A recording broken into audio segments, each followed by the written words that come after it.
All right. Good evening, everyone. My name is Pamela Gardner. I am the director for the Delaware Health Sciences Alliance, your host this evening, and I am pleased to have you here with us this evening. Thank you so much for taking time from your schedules to be with us. Um, I am just going to introduce the Delaware Health Sciences Alliance, who is our host this evening. DHSA is a standalone 501c3 nonprofit organization, which is focused on several pillars of priority, including medical education, workforce development, pipeline enhancement, as well as research and health policy advocacy and economics. So thank you again for being with us.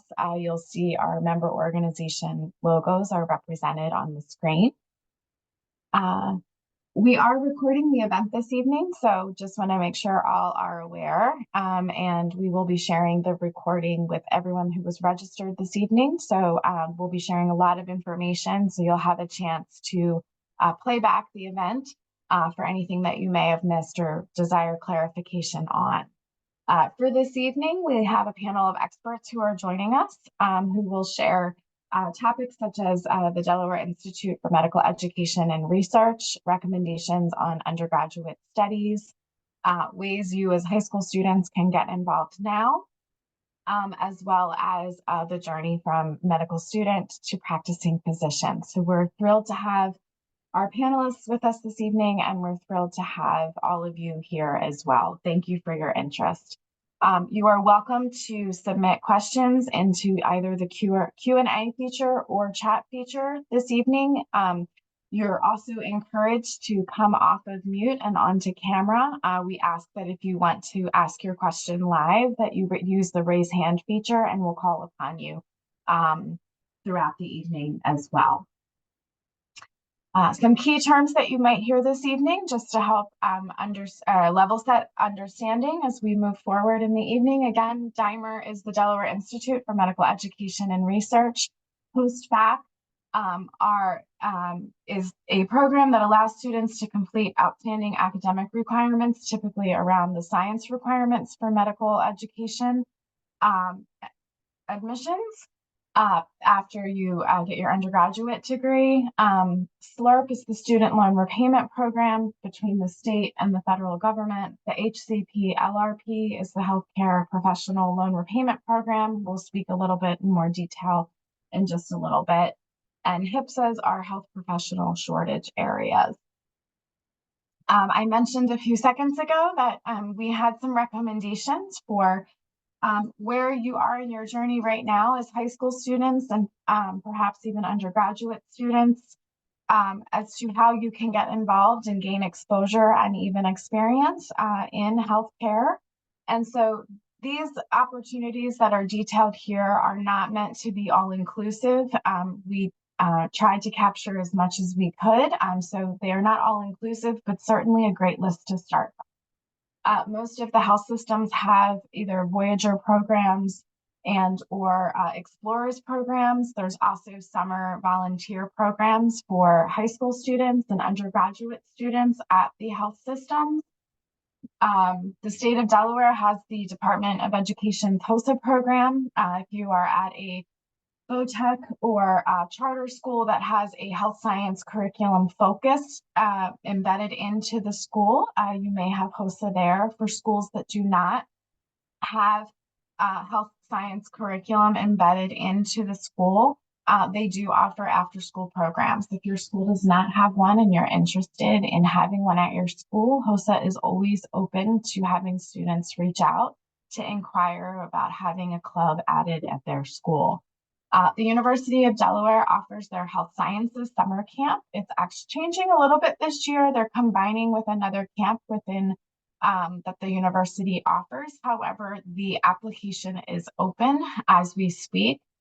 When I share the link for the recording and the post-event survey, I'll also be including a link to the application for the camp. The camp is a week long, I believe it is. Perhaps two. Again, they're changing it up a little bit this summer, but it is, you live on campus for the week. It's prioritized for Delawareans. for those first generation college attendees, as well as those underrepresented in medicine. Apollo Youth in Medicine is an opportunity for students to get involved and seek shadowing opportunities through Apollo. It's managed out of the Medical Society of Delaware. And the Delaware Academy of Medicine and Delaware Public Health Association offers MiniMed, which is a virtual online course that takes you across a variety of different types of opportunities for employment within healthcare and different types of jobs. They have keynote presentations during the course of the program, and it's a wonderful opportunity as well. They also have a student internship program that can be, more information can be found on their website, which is delamed.org. It is now my honor and privilege to introduce to you the President and CEO of DHSA, Dr. Omar Khan, who will join us this evening to speak to you in a little bit more in depth around DIMER. Dr. Khan, thank you for joining us this evening. Thank you so much, Pam, and really thank you and the team of the panelists here for making the time, and the students and families, most importantly, who've come to hear about medical education today. DIMER is essentially Delaware's medical school program. DIMER is the facilitated way that the state of Delaware has entered into an agreement with our two partner medical schools, Sidney Kimmel Medical College, which is at Thomas Jefferson University, and the Philadelphia College of Osteopathic Medicine. These two med schools in Philadelphia are our partner medical schools, and we have seats there for Delawareans, for qualified Delawareans, a total of 30 seats across these two medical schools. So that means that Delawareans have an inbuilt significant advantage to getting into medical school compared with essentially any other state. We have great numbers to facilitate that. We also have one of the DIMER board members today with us, Dr. Brian Levine, who will be on the panel and who I'm sure can help answer questions as well. We can go to the next slide. So folks who are eligible for DIMER, essentially anybody who's here today is likely a resident of Delaware. So basically, as residents of Delaware, you are eligible for the DIMER program. Just to give you an example, there are about 10,000 applicants to each of these medical schools. Now, I know you guys are a little bit away from that today, but one day you'll apply to med school, and there's a pool of about 10,000 applicants applying to med school. When you apply from Delaware, you're part of a much smaller pool, and so your percentages, your chances of getting into med school are much higher than when you're a Delaware resident. So we want to make sure that is protected for Delawareans. So the eligibility for DIMER is for students whose primary and permanent residence is in Delaware, and they're identified as DIMER applicants. And you don't need to apply to DIMER separately. You don't need to say, I'm a DIMER applicant. You'll automatically be considered one when you apply, and they'll send you an application, a secondary application themselves, and say, here, fill this out. This is an example of what that application looks like. This is Thomas Jefferson's version. PCOM's is essentially identical. We came up with these criteria several years ago. And this is a great example, the way PCOM has set it up, for what you have to look forward to in terms of what you need to actually get into medical school. Medical schools come in essentially two flavors in the US. You can have an MD degree or a DO degree. They're essentially identical. I, for example, have an MD degree. My colleague, Dr. Levine, has an MD degree. But DO degrees are very similar in terms of their practice. We can get more into the technicalities if you'd like. But if you look at what's required to get into medical school, essentially the same all over, a bachelor's degree from an accredited college or university, such as Delaware State University or the University of Delaware or Wilmington University. You have to have some hours of biology and of physics and chemistry, and of course, English and so forth. And then you have to take the medical college's admission test, which is called the MCAT. So you're probably thinking about SATs and so forth at the high school level, and this is MCATs, of course, when you're ending college. At this point, you're going to take your MCAT. So you don't have to have a minimum MCAT score, but we know the average or competitive MCAT score, you got to be above 500 typically to be able to get in. The GPAs are important. We want you to have a good high science GPA to get in. Trust me, getting a higher science GPA in college is a little more difficult than getting one in high school. So you got to definitely put in the hours in high school and in college on those science subjects, but really all of your subjects. We want to make sure we have well-rounded individuals come into medical school as well. So if we look at a closer look at the numbers here, which is on the next slide. As I mentioned, on average in Sidney Kimmel, we get about 10,000 applicants for about 280 admission slots. So you can do the math on that in terms of percentages. Not that high, much less than 10%. It's about 3% ultimately will get in, even though about 5% may be offered admission.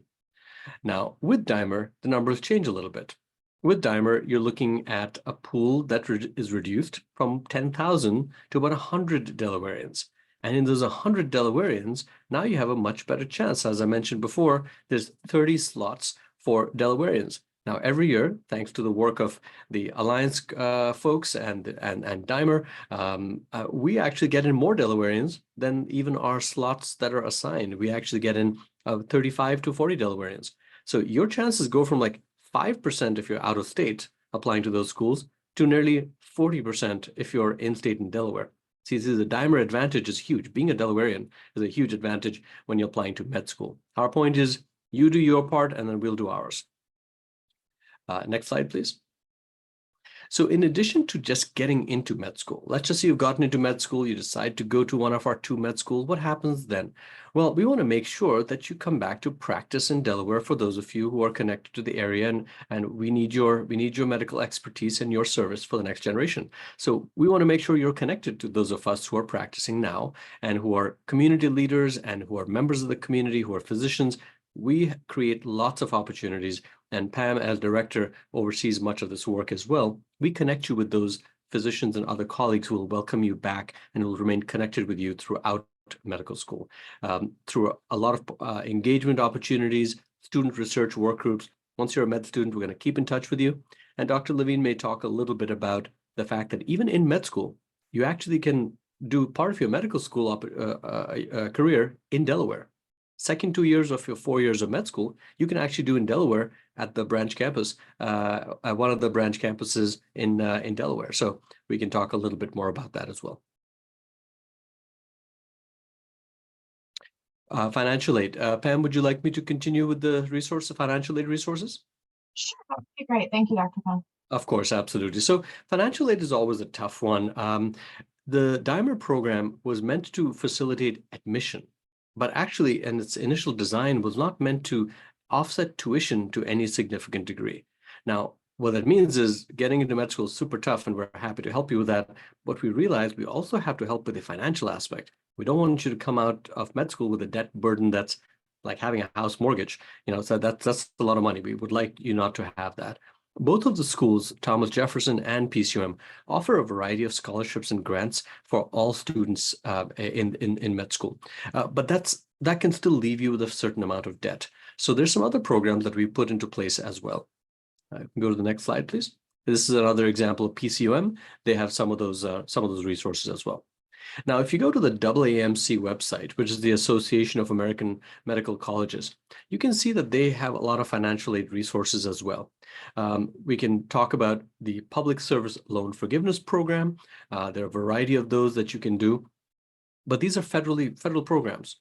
What we don't really ideally want you to do is go to med school from Delaware, you want to come back to Delaware, you do your residency with us. Now, after your 4 years of med school, typically it's a 3 to 6 year extra training, but you get paid during that training, which is when you're in residency. You're a junior doctor, you're trained to be an independent physician.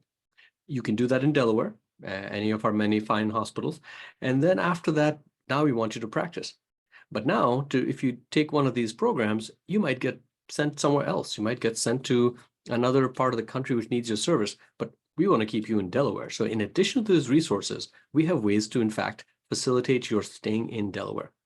The 2 major programs are a federal program and a state program. It's not so important how they're funded. The point is you have 2 amazing opportunities. The first one is the SLRP, as Pam mentioned earlier. That's the State Loan Repayment Program, the Delaware State Loan Repayment Program. That means you have to typically agree to practice in one of the underserved areas of the state. And you can look at the map and see where those are if you go to the website. But typically, for example, that's some parts of Kent County and several parts of Sussex County, including Western Sussex County as well. It's a pretty good program administered by the federal government.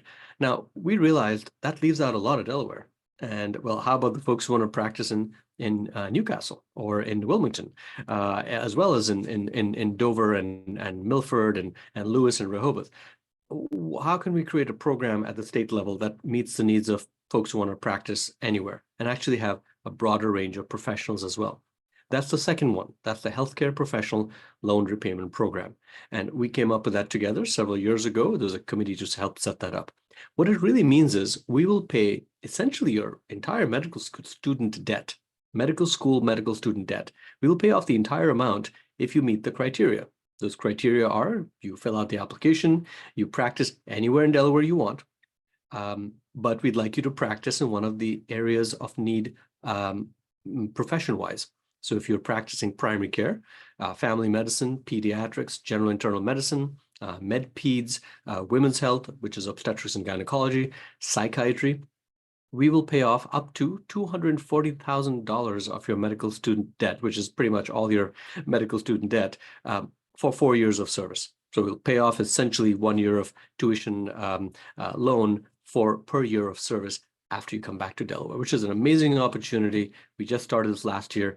We have a few folks already going through this, and it's a really amazing opportunity to zero out your med student debt once you come back to serve us in the state.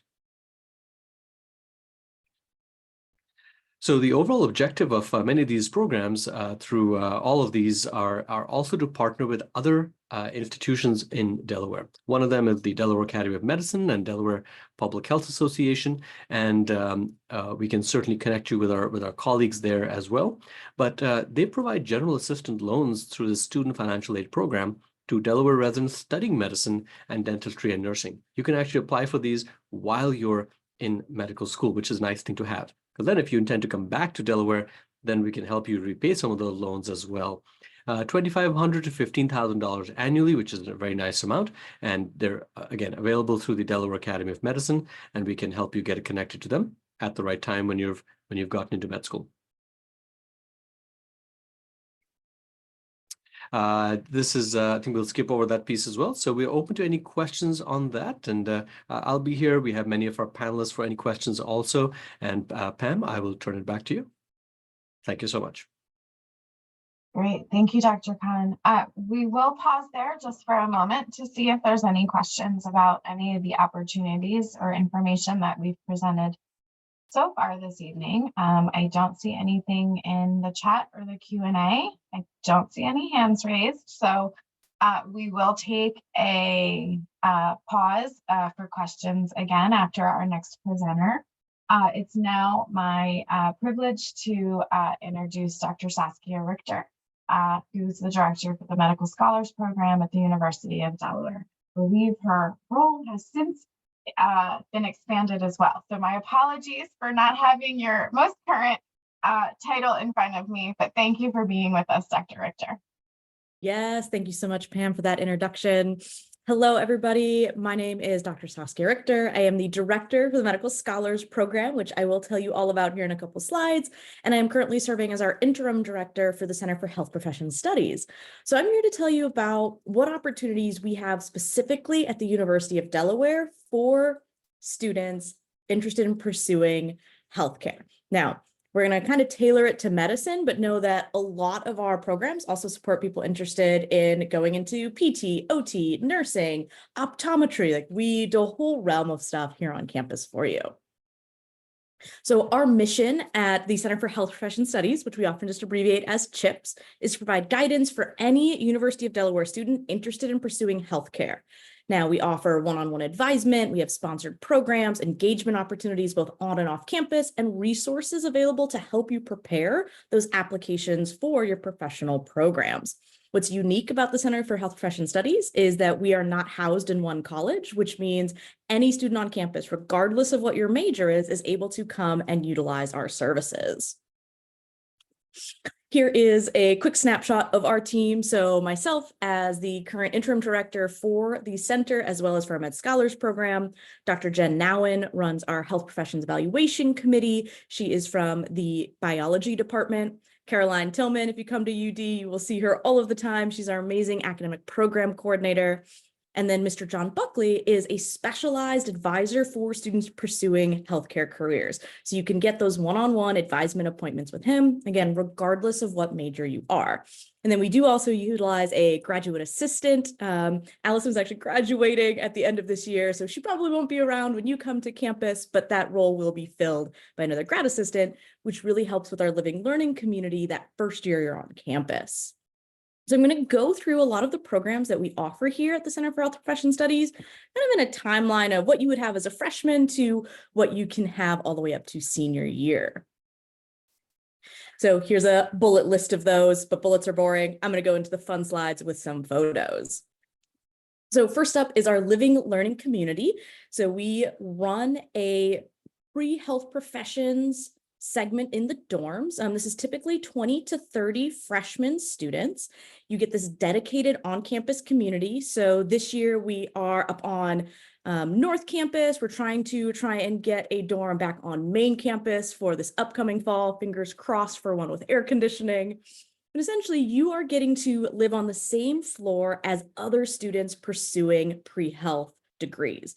Now, what you may not know is whether you're going into physical therapy, medicine, dentistry, optometry, a lot of those classes you have to take your freshman year are exactly the same. Your intro biologies, your intro chemistries, intro psych. So having a community of students who are taking those exact same courses and are, going into the health professions really helps you build strong relationships on campus. We do provide specific programming for these students. You can see a little snapshot here of some of the spring schedule activities that we have. And then new in the fall of 2023, we also had a UNIV 101 section. So this is the required first year experience class. Everybody has to take it, but we created our own section. So everybody in that is also pre-health students. So we're able to tailor that content to our pre-health population. So if you are thinking of coming to the University of Delaware and this sounds interesting to you, when you do your housing application, there's a little extra thing at the bottom that you say you're interested in a living learning community. It'll give you the list of all of them, and you are welcome to choose ours, which is the pre-health professions, the PHP living learning community. All right, next up, a bulk of what we do in our office is health professions advising. Again, this is available to any student on campus. You do have to be an enrolled student, so we can't meet with you prior to your matriculation at UD, but once you are here, you've done your new student orientation, you're in our systems, we're able to work with you. We also can work with students up to 3 years after graduation. So maybe you end up taking a gap year between undergrad and going to med school. You can still come and chat with us about how to make sure that your application is perfect as you get ready to submit. We have scheduled appointments, again, those one-on-ones. We also do drop-in hours. We actually have 2 locations on campus as well. If you've ever been on campus, it can be really big, especially if you don't have a car. So we've made sure to be accessible to students by having a campus location up by main campus, which is our Pearson Hall location, and then down on South Campus, the Star Campus, where all of our health classes typically are. So we have that there. Right, very exciting for me to always talk about is our Medical Scholars Program. So as I'm sure you guys know, or maybe you just found out tonight, the state of Delaware does not have our own medical school. So back in the mid to early 90s, I believe 1993, if I remember correctly, the Medical Scholars Program started. And so this is a 4+4 earlier conditional acceptance program. So we have partnered with 3 local area medical schools: Philadelphia College of Osteopathic Medicine in Philly, Rowan Virtue School of Osteopathic Medicine over in New Jersey, and then Sidney Kimmel Medical College at Thomas Jefferson, also in Philadelphia. And what this program allows for is students to do their 4 years of undergrad here at UD, and then they have a guaranteed seat as long as they meet our requirements for the program at one of these 3 partner schools. Now, this is a really competitive program. For example, I currently have 12 seniors. My senior cohort's a little small. They were a COVID cohort. We have 19 juniors and we have 20 sophomores in the program right now. So it is a small cohort, but if you know you want to go into medical school, one of these affiliate partners is exciting to you and you want that early conditional acceptance, this is a great program for you. Built into it, it is a degree granting program. So you earn a Bachelor of Arts in Liberal Studies. We have practica courses. You're getting over 200 hours of shadowing built into the program. We partner with Christiana Care primarily for those rotations, but we do also have some abroad. So I'll talk about our study abroad opportunities near the end. And then you get to choose from a specialization track. So students who go through Med Scholars get to take courses specifically in bioethics. If you're really interested in research, we can do a track in translational research. We have a track in One Health, which is talking about the connections between animal health, environment health, community health. How does that all impact human health? And then our last one is in business and administration. So if you think you might be interested in going more into the business side of things one day, that track can be really fascinating for you. Take some basic econ and accounting and leadership courses there. We do also offer advanced programming throughout the year. We bring in guest speakers from the community. We do group volunteering activities. We get you engaged not only on campus, but off campus as well. So Medical Scholars Program is open to freshmen. So you can come in as a first-year student, as an interest student, but you don't actually officially join the program till the start of your sophomore year. So you can kind of spend your freshman year exploring and deciding, is this a program I want to affiliate into? And then we can take that over at the start of your sophomore or your second year. All right, next up, we have the Health Professions Evaluation Committee. We are currently in the middle of our HPEC cycle right now. But what this committee does is essentially create a letter of recommendation for you if you are applying to medical school, dental school, optometry school, or podiatry school. So through this program, students typically are going to go through this their junior or senior year, though again, it is open to alumni as long as you're within that 3-year range. And we help you develop your application packets, your personal statements, your resumes, your letters of recommendation that you're going to need. And then through HPEC, you also get to do 2 interviews, one with a faculty member and one with a local clinician. Then everybody gets together, they review your packet, they discuss how your interview went. We have a panel that then votes, and you can earn different levels of recommendation based on how strong of an application you put forth. Essentially, what ends up happening is you get this letter of recommendation from the University of Delaware's Health Profession Evaluation Committee, like a stamp of approval saying, yes, we think Sarah was amazing and we recommend her to medical school enthusiastically, right? And so then that can go into your application packet. A lot of our pre-health students interested in these 4 disciplines utilize HPEC, but it's not required. So you can apply to med school or dental school or optometry school or podiatry school without going through this process, but it's a huge benefit to you, and it's absolutely free for you to go through this process, have somebody be reviewing your application materials, get those interviews in, and be able to get a letter of recommendation from the committee. Again, this is typically going to be junior or senior year, completed in that spring semester before your application cycle. All right, study abroad, one of my favorite programs that I help run here. So every winter session, I take about 20 students abroad to get 75 hours of shadowing in an international hospital. So we utilize the winter micro session. So here at UD, we don't take classes in January, it's our winter break, but you can do winter classes, or in this case, a study abroad. So you get 3 credits. It's in a course called International Healthcare Practicum. If you ever wanted to look that up, there's the course number for you. And the location changes every year, which is really fun.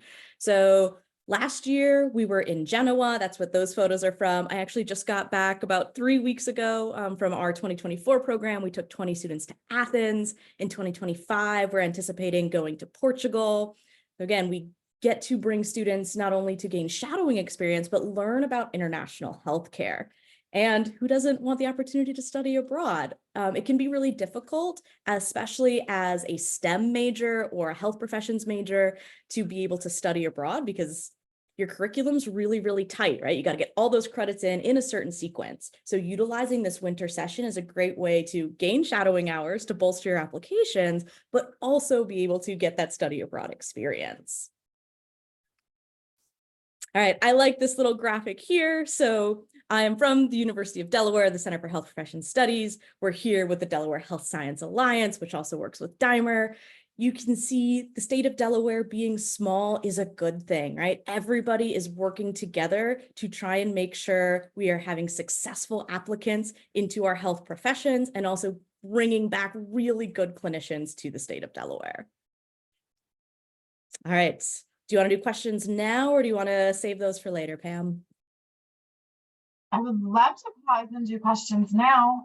We can certainly take some later too, but I think let's get folks chatting. Any questions? Dr. Richter gave us a lot of information. Thank you so much. Every time I hear you present, it makes me want to go back to school and back to be on campus, start my life all over again. So thank you. Dr. Khan, I see you came off. Do you have comments? I was just going to point out nothing's going to make me go back to med school. Sorry, Saskia. But I really appreciate the presentation. I think the partnership of the University of Delaware with the branch campuses, with Christiana Care, with across the state, it's such an amazing jewel to have our research universities provide these programs for our students. So I hope many of the students here are thinking about applying to the university and thinking about these amazing resources that really are, as you put it, are kind of like that pathway, that glide path to med school. But you know, they got to work hard for it, right? I mean, that's super important. All right, so Are I the think questions only on chat, or can we? oh no, you can come off mute and ask your question, please. Yeah. Good evening, folks. I had a quick question. I did see in the initial presentation of Dr. Khan that there were 2 schools, and then in the Med Scholars program, I saw a school from New Jersey too. What's the difference? And in the last slide, you also had St. George's Hospital. And a couple of things. Do you have to go to school if you're a resident of Delaware? Do you have to go to school in Delaware, or you could go somewhere else, but then since you're a resident of Delaware, still come under the program? Yeah, I can Sounds take good. the Saskia, do you want to affiliation take? part. Yeah. Yeah, Great. and then you can jump on the residency part. So the Med Scholars program has 3 affiliate schools. Like you noticed, Rowan is in New Jersey. The Dimer program does not overlap with Rowan. So that's where there's some of our programs overlap. So those with PCOM and Sidney Kimmel. Rowan is an additional school that we have for Med Scholars students, but it's not a Dimer affiliated school. And same with St. George's University. So St. George's University affiliation that we have is actually open to any student that's qualified on campus. You don't have to be in the Med Scholars program. So if that's something that's interesting to you, come see us your first day on campus and we can talk to you about what does it look like to partner with St. George's. But again, there's no Dimer affiliation with St. George's or Rowan. Sure. Thank you, Dr. Richter. So I'll just pick up on that. So, you know, it can seem somewhat confusing to Delawareans, but honestly, just means you have more options, which is great. The Dimer program is the main state-funded option, which creates a pathway for you to go to our quote-unquote state medical school programs. But you have other schools that the University of Delaware has these partnerships, which are beyond the Dimer program. Wonderful opportunity. If you go to another university, say the Delaware State University, they may have yet more options as well. Or as a Delaware resident, to answer your other question, you don't have to go to school in Delaware. You could remain a Delaware resident. Now you have to maintain residency. So let's just say your parents are in Delaware. They should maintain the Delaware residency, which is typically judged by tax filings prior to you going to college and so forth. But at that point, you can leave Delaware, go to some other place for college, and you'll still be a Dimer student. I will say, from my perspective, when you stay in one of the Delaware universities, you have access to a lot more of that Delaware-specific advising, which makes sense, right? You go to another state's school, they'll be focusing on some other things, but they won't be all about Delaware. I think if you stay here, you'll notice that we're all about you. I think we have a chat question as well, Pam. I'm just going to take a quick peek at that. Other schools like Jefferson and PCOM, what would they like to see from an undergraduate perspective as a medical applicant? Pam, I'll throw that back to you if you'd like one of us to address that now, or perhaps Dr. Levine or someone else can address that later on. Up to you. Well, I mean, I can take a stab at it, and then if anyone wants to add relative to whether Jefferson or PCOM like to see what other schools, I would say that as a Dimer applicant and for PCOM and SKMC, you're not limited to the undergraduate school that you attend. As Dr. Khan just mentioned, the Dimer admissions advantage is based on your maintaining permanent residency in the state of Delaware. And as Dr. Khan just mentioned, if your parents claim you as a dependent, it means that your parents continue to live in Delaware, pay taxes here, and continue to claim you. If the whole family moves out of state when you go to undergraduate, you lose that Dimer applicant admissions advantage. But SKMC and PCOM do not limit your acceptance based on where your undergraduate studies are. I think we do see a bulk of students that apply to Delaware schools, but again, you're not limited to that. to stay within the state borders for undergraduate. Would I'll, anyone I'll piggyback onto that from some of the other aspects of undergraduate application, and then I'll turn it back to Saskia for, I think that Saskia has a couple of questions for you in the chat around HPEC and medical scholars. So I think, Lee, the question that you asked is a really important one. What do the schools want to see in addition to the residency piece? And, we put up the admissions criteria there, and we can certainly revisit those. Most of the time, those of us who serve on the admissions committees, we want to see a strong record of performance as an undergraduate. We want to see a well-rounded student. And what that really means is, from my perspective, and I'd invite others like Dr. Levine to jump in on this, I like to see folks who have been academically well-rounded, who are academically strong, who've demonstrated a strong foundation in the sciences. And we talked about some of the GPA requirements. Think about a 3.5, 3.6 plus GPA in the sciences, but think about also having good GPA in the non-sciences. We want to make sure that you're a well-balanced individual. We'd like to see sufficient motivation for why you're exploring medicine. Just because you're good in science doesn't mean that's a great motivation for medicine. We'd like to see some evidence of volunteer experience in a healthcare setting where you've had an opportunity to learn about medicine as a career. Some of you have done some research and would like to do research in university, and we'd like to see that you've done that in a substantial level, not just to check a box, but really, if that's an interest of yours, we'd like to see that. I know Dr. Levine came on camera as well, so Brian, I'll turn it over to you for any additional perspective of what you like to see in applicants. Sure. Thank you for allowing me to be on. So I will tell you, I'm not from Delaware. I'm from New York, and I went to medical school out of my state. And then I did my residency in emergency medicine at Christiana Care, and then stayed on and ran the emergency medicine residency program. And now I oversee all the training programs, but I love working with you guys, Saskia, the University of Delaware. All of us are sort of working together to try to maximize the chances of Delawareans to get into medical school. So there's a variety of things that, and Dr. Khan and I have been reviewing applications for Sidney Kimmel and PCOM for many years.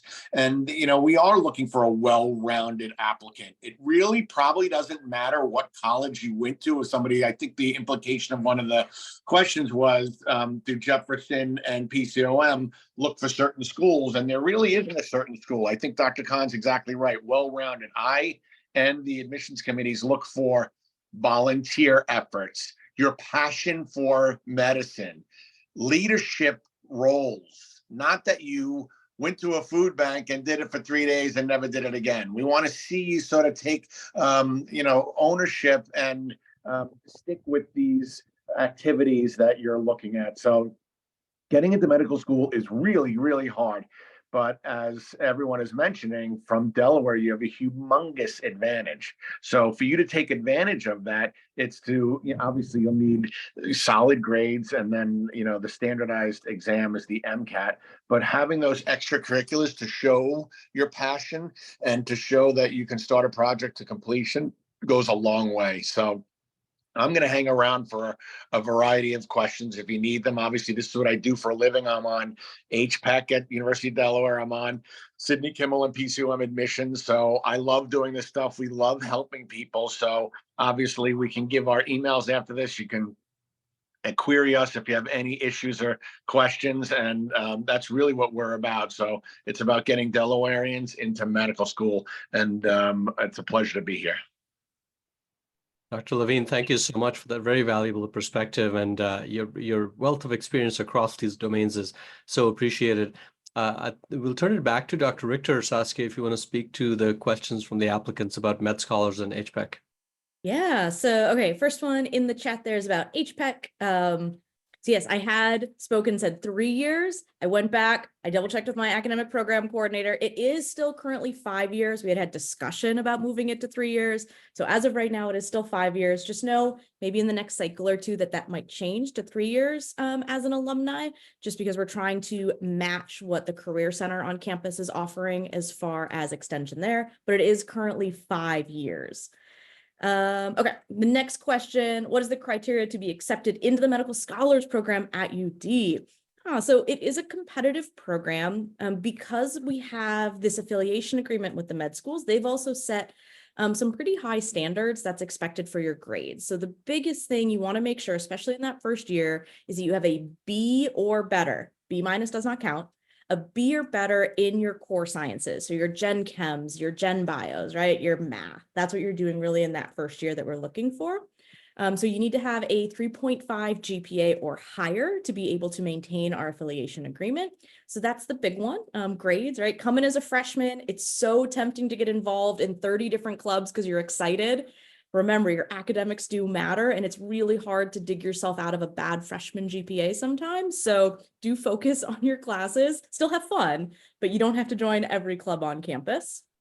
And then we also have shadowing and volunteering. So like Dr. Levine was mentioned, right? We want to see you engaged in your community. So we do have a 25-hour minimum volunteering requirement to apply to the Med Scholars Program to show us that you've already thought about how you're going to give back and be a community member. And then of course, we're seeing those hours grow throughout your 4 years. As far as shadowing hours go, we're only looking for 10 hours during that first year. We know it can be hard to find shadowing, especially as a freshman. So we just want to see that you've at least shadowed somebody once or twice, or you've gotten 10 hours minimum there, so you know what the profession of medicine might look like for you. Again, big thing for our requirement there is going to be that GPA after that first semester. So Jared, oh, sorry, go ahead. No, we had some pre-submitted questions. If I could maybe hop to two of those. Absolutely. We have students who may be taking AP courses at the high school level. And we know that sometimes the thought around AP courses is that means I don't have to take that when I get to, and I can maybe go on to the next. And you just touched on the importance of the science GPA for Med Scholars, but it's also so important for the medical education application to the medical school institutions. Could you talk a little bit around the advice around students who are in those AP courses and how they approach them in their high school career as well as coming into undergrad? Yeah, so taking your AP classes in high school is great, right? It's getting you some higher level content, preparing you for how do you digest that level of material.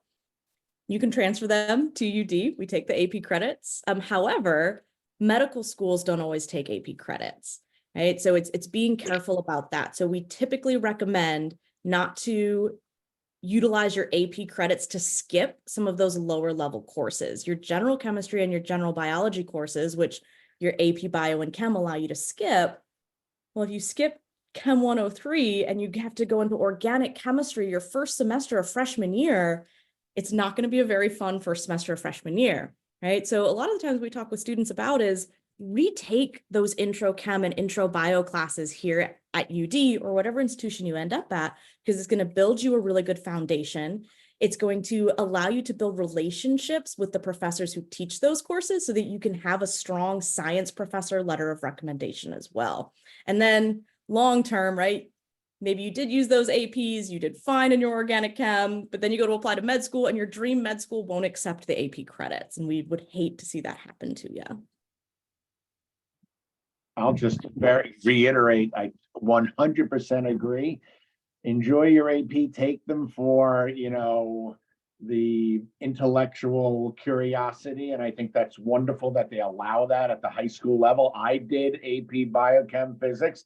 I did not use those for credit in college. I retook them to get myself acclimated to college so I can understand the college way to study, which is different than high school. And there's a fair amount of that socialization, which is required for you to become ready for college. So Dr. Richter, I 100% agree with that. And I don't know many med schools at all that even recognize APs, none of them that I know. So I wouldn't really consider it for credit, but I think it's worthwhile to take. But then you take it, and it looks good for college. But then in college, we want you to get your foundation again. And there's nothing wrong with getting a decent GPA in your first year because that sets the foundation. I think you're exactly right. Those missteps during your first year sometimes will haunt your GPA for years and takes a long time to get it creeping back up to at least a 3.5 to 6 range is when most medical schools will start looking. So I think that was really well said. Excellent. Thank you both for that that insight. Dr. Richter, one thing that we've kind of mentioned, but we haven't really spoken on yet, is MCAT prep. Could you speak a little bit to the advice that your center provides regarding preparing for the MCAT prep program? Yeah, so we don't have an official MCAT prep course here at the University of Delaware, but many of our student organizations, or RSOs, registered student orgs, have partnerships to help get you discounts to those MCAT prep classes. When it comes to the MCAT, you're going to want to make sure that you have the courses that are tested on that exam already under your belt, right? So again, biology, chemistry, physics, biochemistry, organic chemistry. There's a lot of chemistry on the MCAT, so you got to make sure you know your chem. You want to have all those classes done. So typically that's going to mean you're near the end of your third year when you're wrapping up those courses. So if you're trying to go from undergrad straight into med school, you are taking your MCAT at the end of your third year, that summer in between third or fourth year, but even then sometimes that's a little late, especially if you're trying to get into really competitive med schools. That being said, do not rush your MCAT. It is an expensive test. It is a stressful test. It is 7 hours long. And if you aren't ready to take it, don't take it yet, right? Take it when you're ready, even if that means you maybe have to take a gap year, because just like a bad GPA can haunt you, a bad MCAT can haunt you as well, because some medical schools will take the average of your 2 MCATs. So even if you do really well on the second time, if you did really bad the first time, your average isn't going to be great. Some med schools, you take your most recent MCAT, some will take your highest MCAT. So that's another thing our center can help you with. You can come to us and be like, these are the 10 schools I'm interested in applying to, and we can help you figure out where do you find the information on their website for what are their MCAT requirements, how do they look at the MCAT, is there a minimum, is there an average, all that data is available, you just have to know how to look for it. Excellent, thank you. So I see a question, are there multiple attempts on the MCAT, and what is considered a decent score to be considered? I think we highlighted earlier that you need to come in over 500 really is what the requirements are to be considered for admissions to medical school. And as Dr. Richter just mentioned, you really want to put your best foot forward on the MCAT and attempt to take it only once. We, of course, see exceptions to the rule, but not similar to the SAT, the MCAT. Again, schools will see all of your scores. And so you may end up diluting yourself and your scores by having a poor score and then a high score. It's going to be, they're going to average out. And so taking it and putting your best foot forward and really preparing for it and taking it when you're prepared. We do have a current Dimer medical student with us this evening, and I'm going to apologize if I pronounce your name incorrectly, and please correct me if I do. But I'd like to invite Ashan Kasat to come on camera and speak with us this evening. Thank you for taking time. As a current Dimer student, could you take a moment to introduce yourself, let us know what year you are, and then would love to hear maybe some of your experience in preparing for the MCAT, and if you would do things the same, knowing what you know now, or what you would do differently. Yeah, definitely. Thanks for having me on. Happy to talk to my fellow Delawareans here. So I am a first year at Jefferson at SKMC. I am initially from Dover, Delaware, made the commute up to Wilmington Charter for high school. So that was about 2+ hours of driving every day for 4 years. But we made it through. I went to NYU as an undergraduate, and then went straight in. I didn't take any gap years or any time in between college and med school. So first year right now, just started the renal block. So learning all about the kidneys, and the question was about MCAT studying. I can, definitely talk about sort of what I did and what I might do differently if I were to do it again. So I guess I'll start with the one thing I would have done again. Initially, I planned to take the MCAT the January of my junior year and study during that fall semester. The problem was I was taking biochemistry at the time, like that fall, And it's very hard to, like you said, study for the MCAT when you haven't completed all of the courses, especially biochem. I think that's, outside of maybe taking physiology or something, that's one of the most helpful courses to take before the MCAT, because it really synthesizes a lot of what you learned from the previous pre-med classes, from your biology, your chemistry, organic chemistry, and even a little bit of physics. And so I ended up pushing my MCAT back to the April of my junior spring, and really had, like, I would say 4 good months of studying, like December, January, February, and March, and then took it in the beginning of April. In terms of the resources that I used, and I'm not sponsored by anything, obviously, so I used for content, I used the Kaplan books, which were great. They were very concise, but explained a good amount of information. And I used Khan Academy, which is completely free, great videos for MCAT studying. And I think a really good way to learn the content is to pre-watch, like before you read the Kaplan books, because they can be pretty dense. Watch the corresponding topic on Khan Academy. That way you have a little bit of an idea of what each chapter is talking about, and then do those practice questions. So that's mainly what I did for content. And then for questions, obviously the Kaplan books have questions. I paid for the UWorld subscription for the MCAT questions, and that's a big question bank, like I think 2,000 plus questions. And then this is just specifically for the psychology section.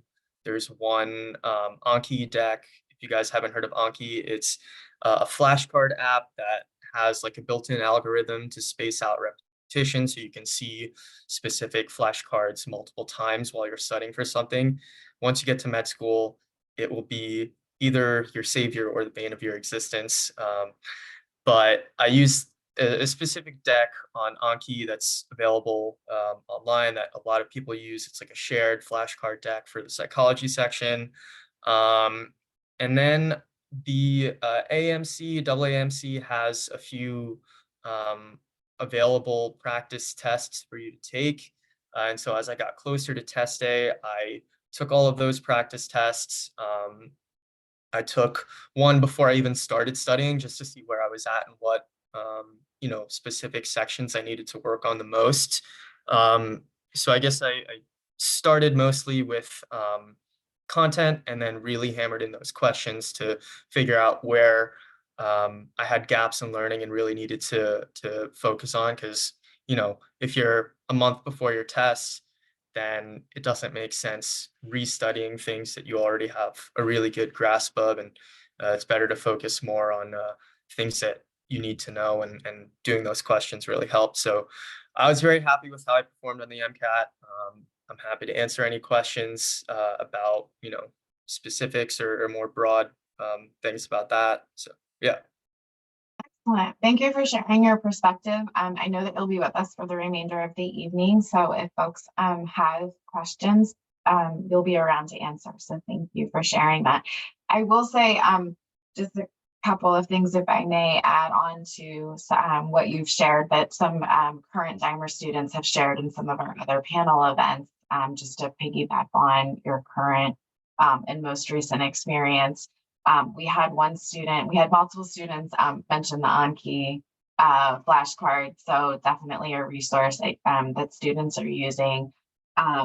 We had one student who I thought it was really great advice, who said, not only talked about taking the practice tests, but taking the practice tests in an environment that would be similar to where you're actually going to take the MCAT. So don't take it curled up on your couch where you're comfortable and you have all the amenities of home, whether it's go to the library or go somewhere, sit at a table that's maybe not as, comfortable, temperature may not be what you want it to be, but have yourself take it in environments that are not cozy and comfortable, and maybe where you study best, but where similar to how the test is actually going to be administered. I thought that was great advice. So Dr. Richter mentioned that some of the student organizations at UD offer discount tuition for MCAT prep programs. I do just want to call out that DHSA has several partners in our framework, in addition to UD, that offer discounted MCAT prep programs for students. One of them is Harrington Trust out of Christiana Care. They actually offer full tuition for the students that are accepted into their MCAT prep program that is in partnership with Kaplan. And then for students that are DIMER eligible that are completing MCAT prep programs through our partners and members that are have financial need and assistance requirements. DHSA does offer a MCAT exam fee scholarship. We recognize that another barrier to medical school may be the expense of the exam itself. And so once you've completed an MCAT prep program, we do have a program that you can apply to receive a scholarship for the exam fee itself. So we want to ensure that we're encouraging enhancement into the pipeline and helping to remove any barriers for students as they arise. Dr. Levine, I see your hands up. Yeah, those are great pieces of advice. I saw some things in the chat I just wanted to touch base with. And, the MCAT is nothing to fool around with. I'm not a great standardized test taker myself. I did very okay on the SATs. And, my MCAT, I took Kaplan. I agree with that. UWorld does have a nice set of questions. I think those are very reasonable. And I use the Kaplan study materials. And you have to dedicate several months of 1 to 2 hours a day. And that's every single day. That's what I needed. And we can let others comment on it. But this is nothing to fool around with. The average person takes it between 1 and 2 times. So about half the people take it once and are happy with their score. I took it twice. Most medical schools will either average them or sometimes, look at both grades, both scores themselves. So it's not the kiss of death if you do very poorly, but don't expect it to be wiped out if you do poorly on one of the exams either. So, and I will also mention, I heard the number 500 come up. 500 is definitely on the low end. Most of the medical schools in this area are definitely in Jefferson's average is 515 or 514. You probably want to get 510 or over generally. You're not dead if you're under 510, but you definitely hopefully have other attributes which can make up for that. And I did see another question about other extracurriculars. I will be honest, you do not have to be a published author. You don't have to be a Division I athlete or in the Olympics. It's you do not have to be the best of the best. If you are taking part in a community activity and you're sticking with it and potentially even having leadership opportunities, we love that. If you're in a club or you're in any activity in college, I don't really look at the exactly what you're doing. I mean, if you're, running, a food store on the side, that doesn't carry as much weight as if you did something that had some medical focus and or some healthcare relationship or community activity. Things that, volunteering, I love when I see applicants of people that volunteer in nursing homes or volunteer in hospitals. That shows dedication. So, it's not necessarily the exact process, exact area you're going in. It's showing your passion and dedication. So hopefully that was helpful. And I'll stick around, of course. Thank you, Thanks. Dr. Lipton. Very helpful. I see one more final question I'd like to ask Dr. Richter to address if we could, and then Dr. Levine, we're going to move on to you to talk about branch campus. Is it possible to be a non-STEM major on the pre-medical track, and what is that like? And I think some of us might call that a non-traditional path. And so, Dr. Richter, could you just highlight a little bit around what that might mean and how someone ensures that they're on the right track if they're not in a science-based major? Yes, you can be any major that you want, as long as you are taking the prerequisite courses for medical school. Now, some majors will be easier to do that with than others. It's kind of to depend. So I would recommend, if you are so excited about history and you want to be a history major, but you know that you do want to go to med school one day, you can be a history major and then come see my office or the equivalent of our office on any other campus that you are going to, and let them know, like, I'm really interested in being a history major. I need to get my prereqs in for med school, and we'll sit down with you and help you build that 4-year plan. It may require you to take some winter classes or some summer classes or have a lot of semesters that are all the way at 18 credits, but it is absolutely doable. Just making sure, again, that you're choosing that non-STEM major because you are excited and passionate about it, not just simply because you think it looks good to be different, right? We want to make sure that you are enjoying the classes that you're taking during your undergrad. Excellent. Thank you so much for sharing that advice. If you have any additional questions for Dr. For Michelle, or any of our other panelists that have joined us this evening, please continue to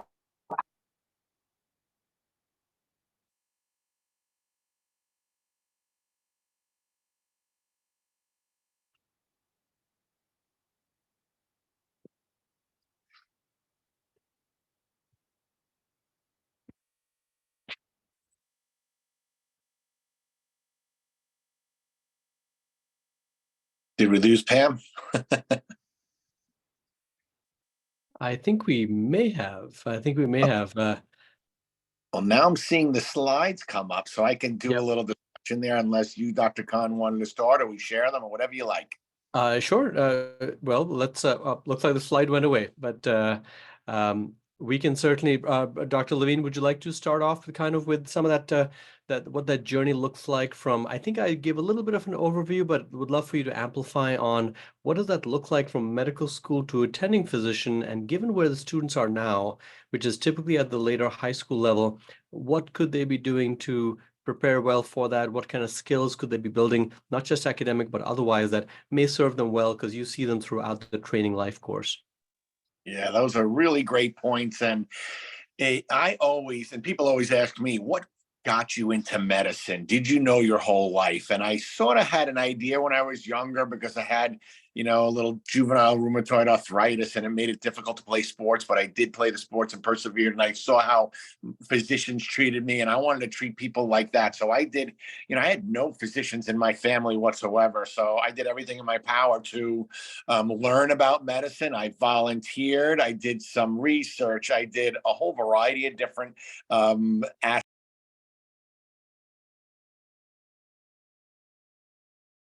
You went on mute, Dr. Levine. Wow, that's weird how it keeps going in and out of mute. So I didn't totally know I wanted to do medicine. So it just really set itself up where I wanted to learn as much as I could about medicine through high school and college to reaffirm that that was definitely something I wanted to do. So, oh, I see. It keeps muting me. That's weird. But anyway, the key things to think about is there's a funny old joke about, getting into medical school. It's once you're in medical school, it's pretty hard to get out of it. The key point is to getting in it, and then everybody will do everything they can to keep you in that. So I will say college, you want to obviously get the best grades possible, MCATs, fill yourself up with community and other types of activities with leadership. Then you get into medical school. And medical school is 4 years. And basically the first 40% is a lot of learning in the classroom, some lecture style, but you will get some small group activities and a variety of other activities. And that sort of sets the stage for the language of medicine so you can learn how to take care of patients. And then your last 2+ years of medical school are actually clinical, which means you're going to contact patients, you're going to care for them, you are going to play a role in their healthcare, which is the most exciting part. The third year of medical school involves taking the big sort of foundational medical specialties: internal medicine, family medicine, pediatrics, OBGYN, psychiatry, surgery. So those are the big ones, and you'll take them for 2 to 3 months each. And then your fourth year of medical school is a lot of electives as you decide what you want to do. For residency is where you actually get licensed to practice on a learning level, and you're working with attending physicians. So a key point about medical school is that you have the opportunity, and we're very fortunate because it's only a small subset of medical centers that have something called a branch campus. So if you go to Jefferson or PCOM, you are afforded the ability to spend your entire third year, which means, just like I said, family medicine, internal medicine, pediatrics, OBGYN, psychiatry, surgery. Those big medical fields can be done all within the same institution. The branch campus spend that whole time at Christiana, which is wonderful. We have 20 slots approximately for SKMC or Jefferson. We have 10 slots for PCOM. And that's real, it's 30 students per year for third year. And fourth year, they'll spend most of their fourth year with us as well. The advantage of a branch campus, which is not that common, although ironically, my medical school had a sort of pseudo branch campus where I spent a fair amount of time at Maine Medical Center. I think I spent 2/3 of my third year. I don't know if Dr. Khan did the same. I loved Maine Medical Center, and it reminds me of Christiana, a smaller little Christiana, except they're on the coast, and it's beautiful up there. Not that it's not beautiful down here, but it really allows you to get very comfortable with the EMR, comfortable with one hospital. Know the personalities of your groups and your faculty and your teaching mentors so you can get stronger letters of recommendation. Now, getting into residency requires different than getting into medical school. Residency is about board scores a little bit, but a lot is on personal interactions and letters of recommendation. So having a branch campus is a real advantage. And we're proud that Christiana obviously offers one of the biggest in the country. We're the largest clinical affiliate for SKMC, and they have 18 affiliates with another 5 coming on board very soon with Lehigh Valley. So this opportunity that Christiana affords is a huge advantage for Delawareans and allows you to prepare for residency as well, which we don't want to get too deep into because we're still trying to get into. You guys are trying to get into college and med school. I don't want to go 3 to 4 levels ahead, but just to show that in your backyard is a great medical center that Christiana Care offers a lot of opportunities. We have 750 plus medical students rotating at Christiana Care. Our affiliation with our 2 state medical schools, SKMC and PCOM. I just wanted to, open up the door that shadowing, once you hit 18, you should Google Christiana Care shadowing and then see if you can get some opportunities there. We offer limited shadowing because we get hundreds of questions of queries and people applying for shadowing, but that's one opportunity. We also have so many other opportunities as being an academic medical school for medical students and college students, including volunteer, research, in-breed research, student study. We have so many different opportunities. I encourage you to email us, look us up online, and hopefully this is helpful. And then hopefully, if I convinced our medical student, you guys, that the quality of Christiana Care right in your backyard. Thank you, Dr. Levine. I know Ishan may have some stuff to add there as well, but I wanted to add the financial incentive as well of the Christiana branch campus. As I said, we basically are, a 2-year medical school campus at Christiana Care for PCOM and Sidney Kimmel. Now, wherever you happen to be in Delaware, it could be Christiana, or it could be one of the other developing clinical campuses across the state. Think about the financial benefit. If you're from Delaware, and let's just say you're from Newcastle County, which all of you are today, and you're doing your 3rd and 4th year at Christiana, guess where you're not paying rent? Philadelphia. And that's a big financial benefit to the bottom line. So I think that's beneficial. And then, of course, as a 3rd year, students will realize when they get to that point, but every month is different. You're doing rotations in family medicine and emergency medicine and surgery and pediatrics, going to different hospitals. Being able to just get up and come to the same place every day, large, academic health system for your rotations for 1 whole year, that level of consistency is terrific. And as Dr. Levine said, he did his at Maine Medical Center, and he and I went to the same med school. I kind of lucked out. I stayed in Vermont for my med school because we were busy having a kid in med school, so I got a family exemption. But all that stuff matters.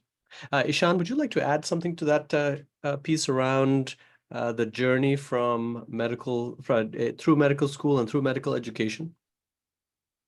Yeah, I mean, I can talk sort of about like what my experience has been as a first year so far. Just because I haven't gone on rotations yet. I'm still in the thick of the preclinical part, which we call phase 1 here. I would say it's a lot of, I guess, similarity is obviously more intense than college, but it's a very didactic heavy, lecture heavy, information heavy portion of medical school where most mornings we're either in lecture learning, a specific, physiology or pathology or something related to a body system. Right now we're doing renal, so we're learning about the normal physiology of the kidneys, but we're either doing that or going over a case, which I really enjoy. It's sort of a good way to actively apply what we're learning in lecture to a real patient example. But at the same time, we do get good clinical exposure and practice on real patients and being able to go through the experience of seeing a patient, talking to a patient, performing a physical exam, in our clinical experience and clinical skills sessions. So it's not just sort of sitting down and absorbing information as a teacher or as a professor lectures to us. So there is good variety. It's definitely a challenge, but at the same time, college was a challenge compared to high school. High school was a challenge compared to middle school. And the best thing is when you get to medical school, you're more prepared than you were when you got to college. And so yeah, there is that challenge. It's more difficult, but at the same time, I feel like I'm smarter and more prepared and more disciplined than I was in college. So, you sort of take that in stride. I guess that's the biggest takeaway I can draw from my first few months at Jefferson. I will say, Ish, on that, you bring up great points, and I'd love for you to comment on, because this is the way I felt. After there's a way to study in high school, then you go to college, you almost have to train yourself in a mature way to study a little differently.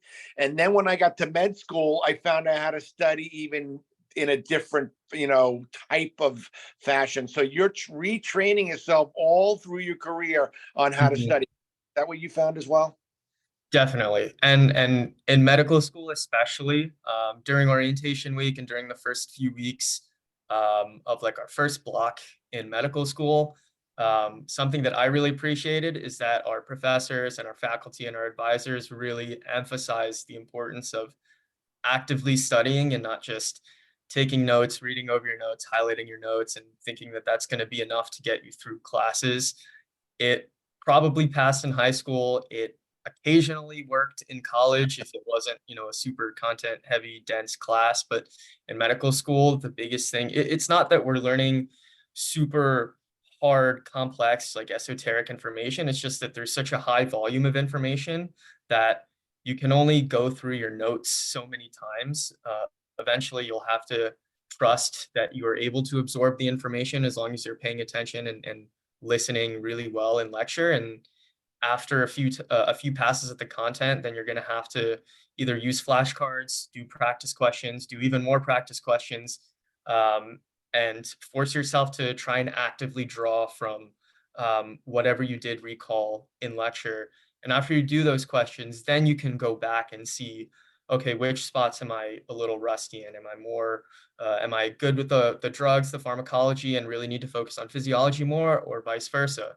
You're not going to figure that out unless you do practice questions and board style, USMLE style questions where you see how the test makers really like to test how well you know a specific content. Because once you can pick up on those patterns, you can figure out what information they'll throw in the question to distract you, what information you don't need for the question. And I think that's, just as important for your tests, for your boards. And even, obviously I'm a first year, but from what I hear for clinical practice too, because you're going to get a lot of information from patients that may be extraneous, that may not actually boil down to what the most pressing diagnosis is. So definitely just that active recall, that active studying, focusing on questions, flashcards, things like that. That's the biggest change that I made when I started here. Yeah, that's a great point about it's not just memorizing, it's processing the information because it is so much.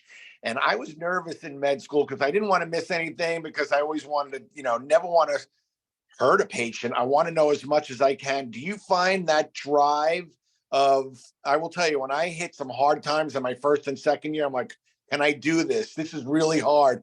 I harp back on my passion towards patient care and why I did this from the start. Did you lean on that a little bit when things get tough for your first couple of months? 100%, 100%. And I think one of the best things that we at Jefferson have in our curriculum is that clinical skills, that clinical experience where we do get to see patients and we are tested on how well we can interact with patients. Like we have clinical skills exams with every block in addition to the traditional sort of multiple choice exam. And so seeing how you can make a patient feel, whether you're volunteering, whether you're doing that clinical practice, that is, for me, the rewarding part of medicine. And you do feel that drive to learn everything as well as you can, because it's going to come up, or it, you don't know which topics are going to come up, but something is going to come up when you're taking care of a patient that's going to force you to remember what you learned, in your first 2 years of medical school. So there's definitely that drive. Very good. Well, that's really very helpful. I think that's a great overview of kind of the journey through medical education, some of the academics around it. Pam, would you have anything to add at this point? Are there any other areas that you would like addressed? Are there any other questions in the hopper that we can help address? I don't see any additional questions. I have had a chance to look at pre-submitted questions, and I think we've touched on most of them. And my apologies for earlier. I lost my ability to control my Zoom. So thank you to Dr. Levine and Dr. Khan for taking over for me. No, I think I would like to invite maybe Dr. Richter if she has any final comments for the evening. I'll put my email in the chat if there are any questions that folks have after this evening that they want to connect on. Please feel free to email me, and I'm happy to get the right answers for you if I don't have them myself. But just a huge thank you to our panelists for your willingness to always give your time in these sessions, and for everyone that attended this evening with an interest in future careers in medicine. And we hope to have you continue your journey with us in Dimer and UD and Christiana Care, and have you return to Delaware to serve our community as one of its own. So thank you so much. Dr. Richter, I'll pass it to you, and then Dr. Khan, back to you for final comments. Yes, thank you all again for listening to me give my pitch for University of Delaware and all of the great opportunities that we have to support our pre-health and specifically pre-medical students on campus.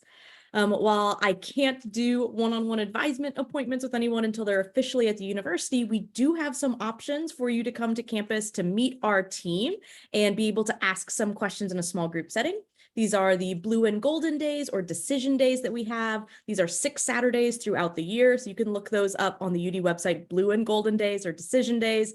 And it's a chance for students who think they might want to come to UD to come to campus. Our office is open that day, and you can ask us those questions again in that small group setting there. We also have current Med Scholar students available those days as well, so you can always chat with students. Dr. Richter, thank you so much. That is a wonderful opportunity. I really want to encourage the students, whether you're watching this live or in recording, to take advantage of these opportunities. One of the huge benefits you may not even realize about being in a place like Delaware is the size and the connectedness, and it really helps us, and it helps you be connected. So please take advantage of these opportunities. Go to the days that the universities have open for you. They're there for you. They give up their time to connect with you, and then they will be your support group throughout your academic journey. And folks like Dr. Levine and myself, who are working in Delaware, we're going to be part of your support team along with Pam and others for when you come back to work in the state in whichever capacity. And you'll have your peer group, like folks like Ishan, who've given up their time today. Medical school is one of the busiest times of your life. And I'm so grateful that we have somebody who's in medical school give up their time to be able to come and share their story. And so to the students and the families, we are grateful for you.